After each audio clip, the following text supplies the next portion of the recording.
Hello everyone. In this video we will examine differential equations, which will be our last application of integrals for the course.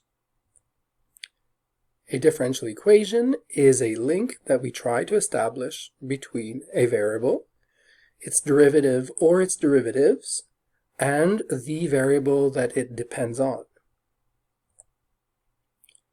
Here are three examples of differential equations. In the first one, a revenue function has been differentiated once in terms of the number of units being sold. So it's a first-order differential equation where r depends on x. The second example is also a first-order differential equation. Notice how this time the rate of change of function I depends on a function of t, 1 plus 2% to the t, as well as I of t itself. The last example is a second-order differential equation, since function q has been differentiated twice and is expressed in terms of y, which would be the independent variable. We will focus on first-order differential equations, which have what we call a separable form. In Cal 1, marginal analysis was used to relate the rate at which costs would vary with respect to the production level. For example, C prime could equal 100 minus 0.2x. In this differential equation, x represents the production level, which is the independent variable. C represents the total cost function, and C prime is the rate of change with respect to quantities x. A solution is a function or a relation that satisfies the differential equation. In the case of the marginal cost, we could find a solution by direct integration. As a matter of fact, integrating both sides with respect to x will give us c of x on the left, because we are anti-differentiating the derivative of c, and on the right we will get a quadratic expression with an arbitrary constant. The constant k is used to find the solution to the differential equation that satisfies initial conditions.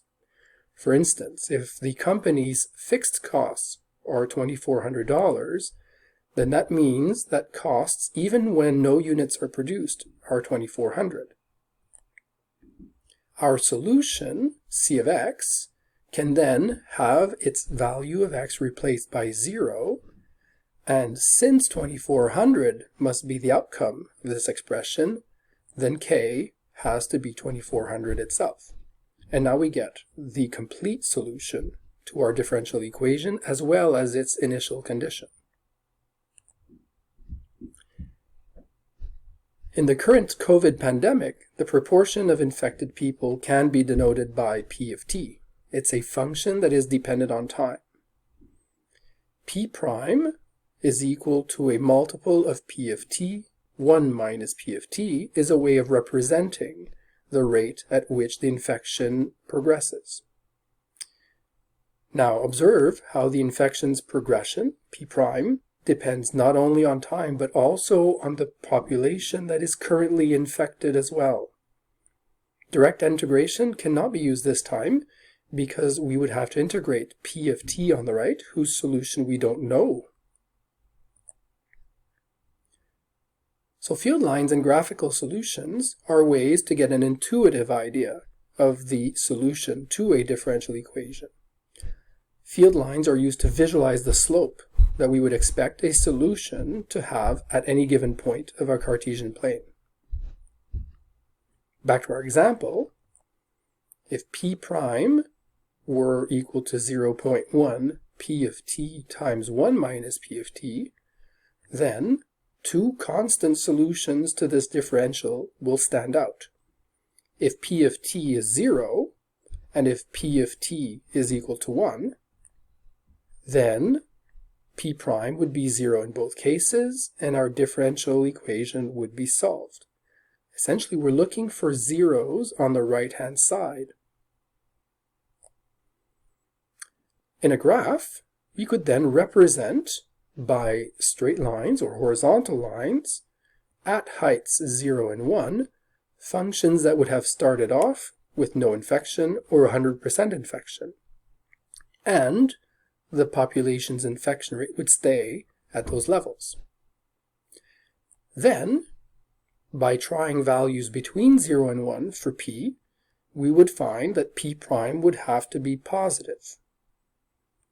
Testing with values of p that are closer to 1 or closer to 0, the slope for p prime would then be slightly narrower, and the increase would be slower. We won't test values of p under 0 or above 1 because this represents proportions and in the context of the problem would not make sense. Now, if you could imagine a function that obeys these field lines, you could make a pretty good prediction of how an infection rate could change with time. In example 3, we will try to draw the field lines for the differential equation y prime equals 2x minus 1 times y times 2 minus y.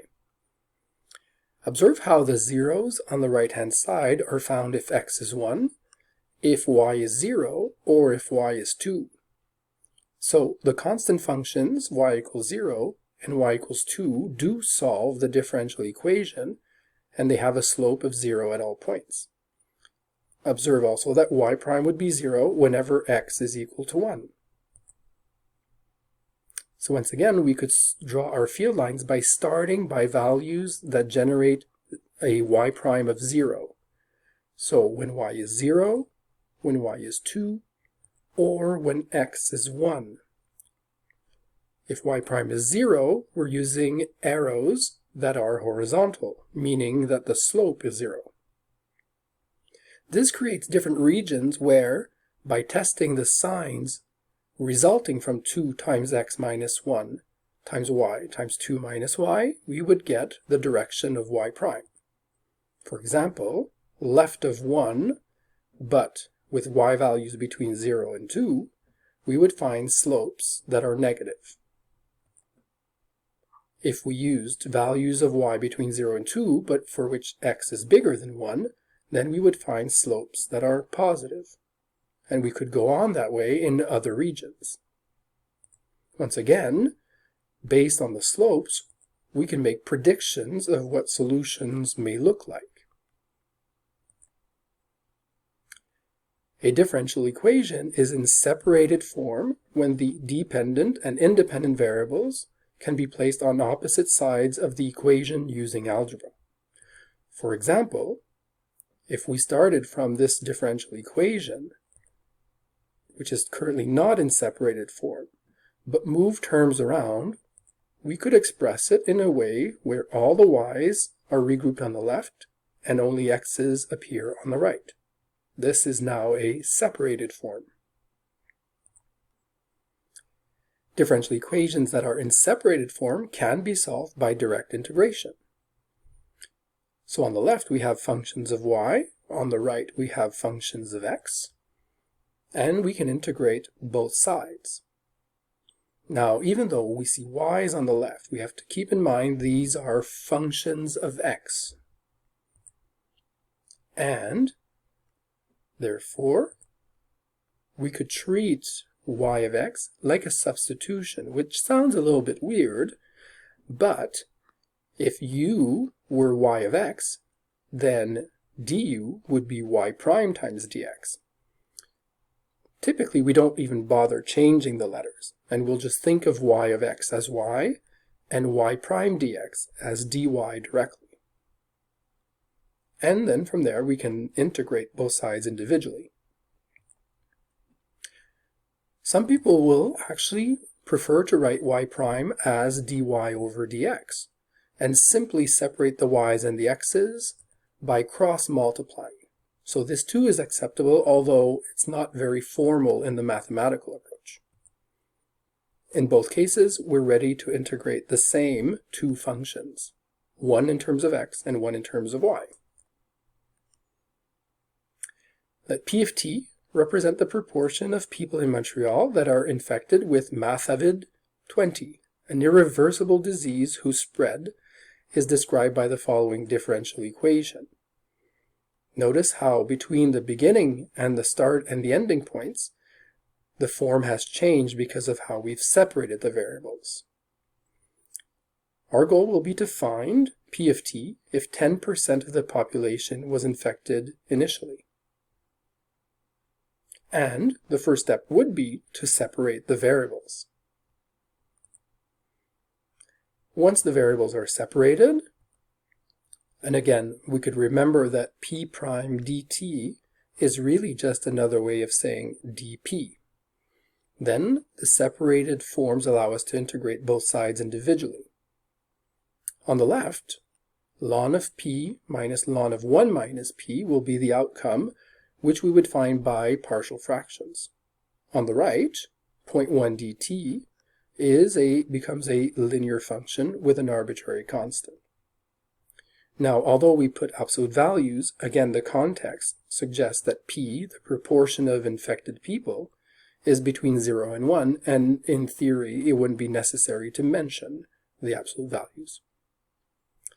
Algebra can be used, or properties of logarithms can be used to regroup the first two lns, and by applying an exponential function to both sides, we can eliminate the ln function. E to the a plus b can then be split into e to the a times e to the b. Keep in mind k is an arbitrary constant, so e to the k is itself an arbitrary number, which I've chosen to simply replace by a.